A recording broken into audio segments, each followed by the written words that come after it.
Canada एक ऐसा देश जो आजकल हर इंडियन की जुबान पर है, कुछ अच्छे रीजंस की वजह से तो कुछ खराब रीजंस की वजह से। मगर इसके बावजूद कनाडा आज हर कोई जाना चाहता है और कई लोग तो वहां पर बसना भी चाहते हैं।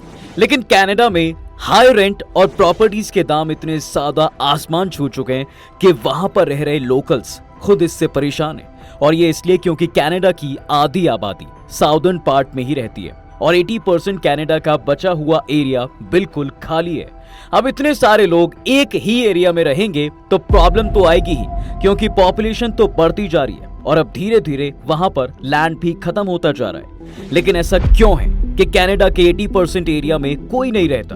क्यों कनाडा की गवर्नमेंट वहां लोगों को बसाना नहीं चाहती और इसके पीछे क्या रीजंस है? कनाडा दुनिया की वो कंट्री है जो दुनिया में दूसरी सबसे ट्रांसपेरेंट कंट्री है। इसके साथ साथ वो 4th बेस्ट कंट्री है एजुकेशन के लिए और ओवरऑल दुनिया की 3rd बेस्ट कंट्री की पोजीशन भी हासिल कर चुका है।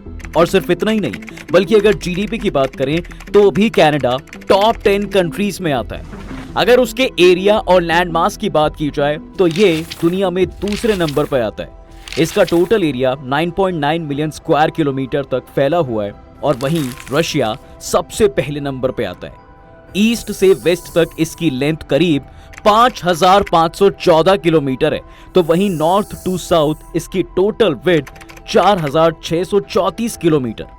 हालांकि दुनिया की 6.1% जमीन पर कब्जा करने के बावजूद कनाडा की टोटल पॉपुलेशन सिर्फ 39.9 मिलियन है और जिसमें से मैक्सिमम तो सिर्फ इमिग्रेंट्स हैं।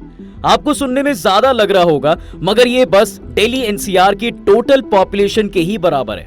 इसके मैप को अगर क्लोजली देखें तो आपको साफ साफ समझ में आ जाएगा कि साउदर्न कनाडा के वो ही हिस्से जहां का बॉर्डर यूएस से लगता है और वो हिस्सा जो एरे, सुपीरियर, हिरॉन और मिशिगन लेक्स के कोस्ट पे मौजूद है, सिर्फ ऐसे ही जगह पर लोगों का जमावड़ा सबसे ज्यादा है। अब हैरानी की बात तो यह है कि इन रीजन्स में जमीन और फ्लैट्स के रेंट और बेसिक नेसेसिटी बहुत महंगी है और फिर भी कनाडा की पूरी पॉपुलेशन यहीं पर रहती है। जबकि मैप के नॉर्दर्न साइड में देखें तो ये हिस्सा बिल्कुल खाली है, जहां जमीनों का कोई मोल नहीं है और जहां फैल के रहने के लिए पूरी जगह मौजूद है, लेकिन वहां पर कोई भी फ्री में भी नहीं जाना चाहता।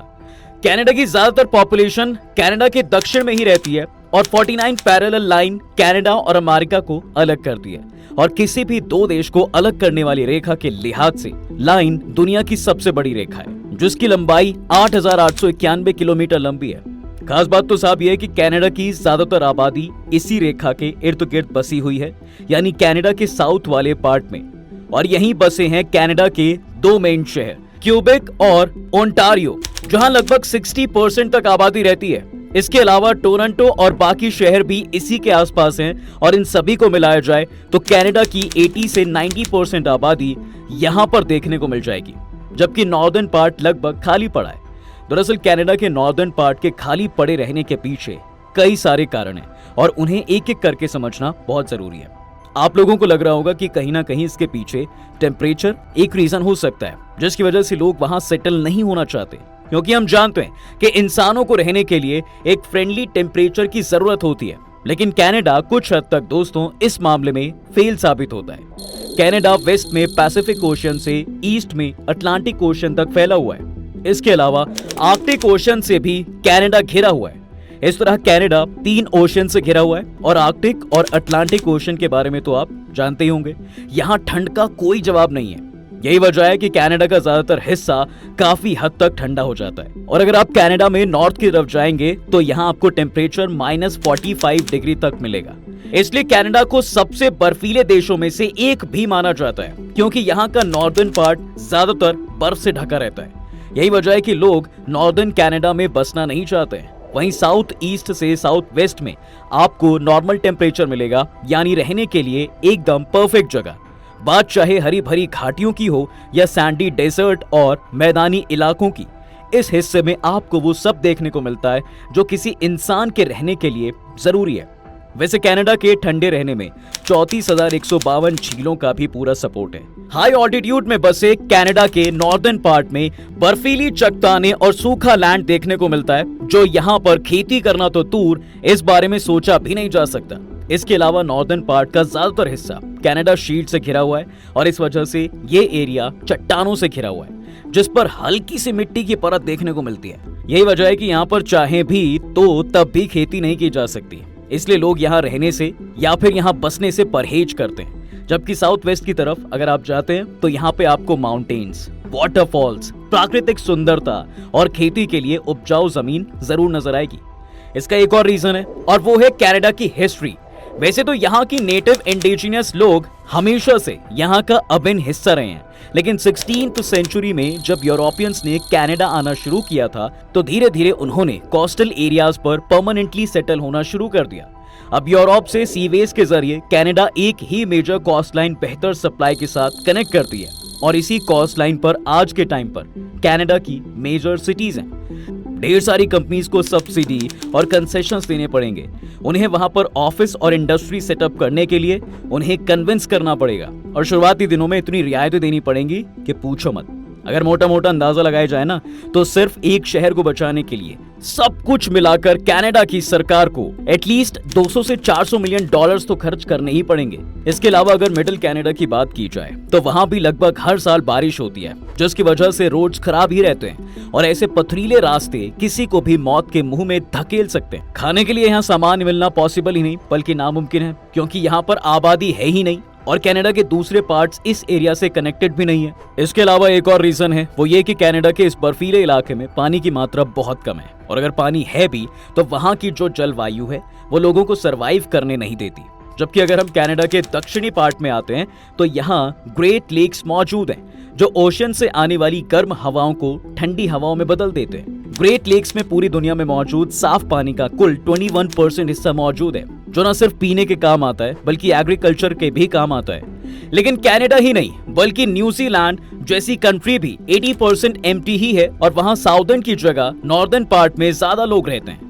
नॉर्थ रीजन में यहाँ के लोग आसानी से रह लेते हैं, लेकिन ईस्ट से लेकर साउदर्न हिस्से में बड़े बड़े माउंटेन रेंजेस, ड्राई लैंड्स और रफ टेरेन्स देखने को मिलते हैं। सबसे बड़ी बात साहब यह है कि इन रेंजेस में कंस्ट्रक्शंस पॉसिबल नहीं है। रहना तो छोड़िए, यहाँ पर एग्रीकल्चर फार्मिंग भी ढंग से नहीं हो सकती क्योंकि जमीन अनइवन है और इसी के चलते एक नॉर्मल रास्ता बनाने में भी काफी तकलीफ आती है। आपको यहाँ ईस्टर्न साइड में जमीन काफी इनफर्टाइल मिलेगी, जिस पर ना तो इरिगेशन हो सकता है और ना ही कोई प्लांट उग सकता है। इसके अलावा इन रीजन्स में वोल्केनोज भी है जिनके फटने से लोगों को खतरा हो सकता है। कनाडा हमेशा से बहुत ज्यादा पॉपुलर रीजन नहीं रहा है, लेकिन जैसे जैसे यूरोपियंस ने यहाँ पर आना शुरू किया वैसे वैसे यहाँ की आबादी बढ़ती गई और उन्हें आए दिन कनाडा से यूरोप ट्रैवल करना होता था। इसलिए यूरोपियंस ने कनाडा की सिटीज क्यूबेक और ओंटारियो के इलाकों को ही अपनी कॉलोनी में ही कन्वर्ट कर दिया। कुछ इसी तरह से अर्ली फेज में कनाडा के पहले मेजर इमिग्रेंट्स ने सेटल होना शुरू किया और 500 सालों में इस एरिया का इतना ज्यादा डेवलपमेंट किया गया कि साहब शुरुआत से लेकर आज तक हर कोई इसी एरिया में रहना पसंद करता है। तीसरा रीजन है आइसोलेशन एंड कनेक्टिविटी। देखिए, अमेरिकन बॉर्डर शेयर करने की वजह से कनाडा की कनेक्टिविटी और रिसोर्स के एसेसरीज बहुत ज्यादा बढ़ जाते हैं। कैसे, यही सोच रहे हैं ना? देखिए, आप सभी जानते हैं कि महंगाई के मामले में कनाडा दुनिया का महंगा देश है। यहाँ न सिर्फ रहना महंगा है बल्कि घूमना, खाना पीना, शॉपिंग करना सब कुछ महंगा है और जॉब मिलना हलवे बनाने जितना आसान नहीं है। लेकिन फिर भी यहाँ पर लोग अपनी स्किल्स की मदद से, अपने टैलेंट की मदद से अच्छी खासी जॉब हासिल करते हैं, वो भी अच्छे पेमेंट के साथ। जबकि महंगाई की बात करें तो महंगाई कनाडा में यूएस के मुकाबले तो काफी कम है। मतलब अगर आपको एक टाइम का खाना यूएस में 1000 का पड़ेगा तो उसे आप कनाडा में 500 में आराम से खा सकते हो, मतलब आधे पैसे से भी कम। यही वजह है कि कनाडा और अमेरिकन इंटरकॉन्टिनेंटल जॉब्स करना चाहते हैं। ये ऐसी जॉब्स होती हैं जिसमें एक देश के लोग दूसरे देश में और दूसरे देश के लोग पहले वाले में जॉब कर सकते हैं। और ये पॉसिबल हुआ साल 1929 के बाद से, जब एम्बेसडर ब्रिज को पब्लिक के लिए खोल दिया गया था। दरअसल ये ब्रिज कनाडा के विंडसोर से अमेरिका के डेट्रॉइट तक कनेक्ट किया गया था।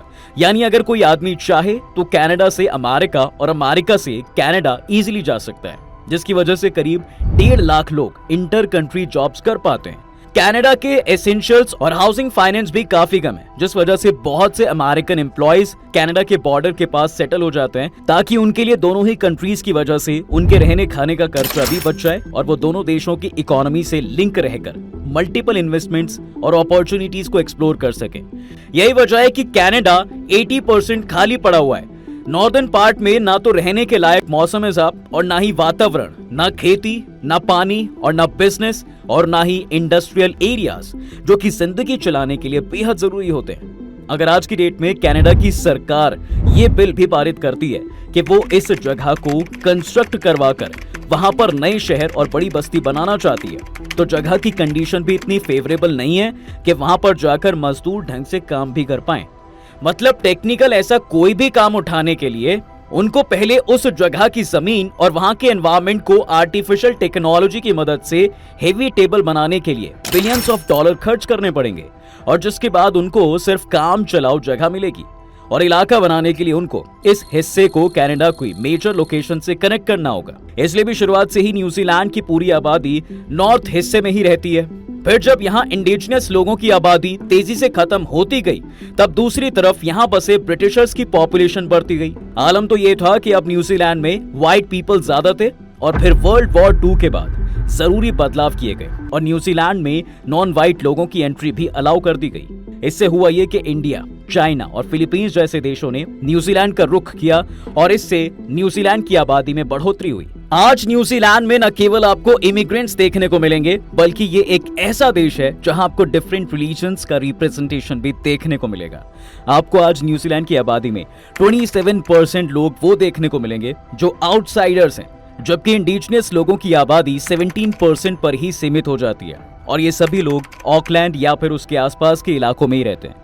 लैंड की कमी के चलते आने वाले फ्यूचर में न्यूजीलैंड को ओवर क्राउडिंग का सामना करना पड़ेगा, इसलिए यहाँ की सरकार लोगों को ऑकलैंड के पास वायकाटो में भी शिफ्ट कर रही है, ताकि बढ़ती पॉपुलेशन के साथ रिसोर्सेज लेस ना हो। आज भी भले ही एक न्यूजीलैंड का बड़ा पोर्शन खाली है, लेकिन ये नोटिस करने वाली बात है कि इस देश की ज्यादातर agriculture industry animal meet export करने पर चलती है। लश ग्रीन ग्रासलैंड्स होने की वजह से यहाँ भेड़ बकरियों की कमी नहीं है। जहां लोग यहाँ पर केवल 52 लाख हैं, वहीं भेड़ बकरियों का आंकड़ा 3 करोड़ तक पहुंच जाता है। जी हाँ, ये एक वजह भी है कि इस देश का ज्यादातर रेवेन्यू शीप, वूल और मटन मीट एक्सपोर्ट से ही आता है। यहाँ तक कि न्यूजीलैंड का 95% मीट केवल बाहर देशों में बेचने के काम आता है, जिससे 2019 में न्यूजीलैंड में 46 बिलियन डॉलर्स भी कमाए थे। इसके अलावा जो कुछ भी एग्रीकल्चर प्रोडक्ट यहाँ पर उगता है वो मोस्टली ऑर्गेनिक होता है। लेकिन आने वाले वक्त में कनाडा और न्यूजीलैंड दोनों देशों में दिक्कतें आ सकती हैं, क्योंकि यहाँ पर रेंट और बची कुची जमीन महंगी होती जा रही है, जिसकी वजह से लोग परेशान हो चुके हैं और जल्द से जल्द सरकार को कुछ ना कुछ विकल्प चुनना ही पड़ेगा। तो दोस्तों, ये है कनाडा और उसके 80% खाली रहने की वजह। क्या भारत में भी ऐसा कोई स्टेट है? कमेंट्स में जरूर बताएं। तब तक के लिए हम आपसे विदा लेते हैं। जल्द हाजिर होंगे एक नए इंटरेस्टिंग टॉपिक के साथ। अगर ये वीडियो पसंद आए तो अपने दोस्तों के साथ इसे शेयर कर दें, और हाँ, वीडियो को लाइक करना ना भूलें। और अगर आपने हमारे चैनल को अभी तक सब्सक्राइब नहीं किया है तो वो भी कर दें। साथ ही बेल आइकॉन प्रेस करना बिल्कुल ना भूलें, ताकि हमारी वीडियो आप तक जल्द से जल्द पहुंच सके।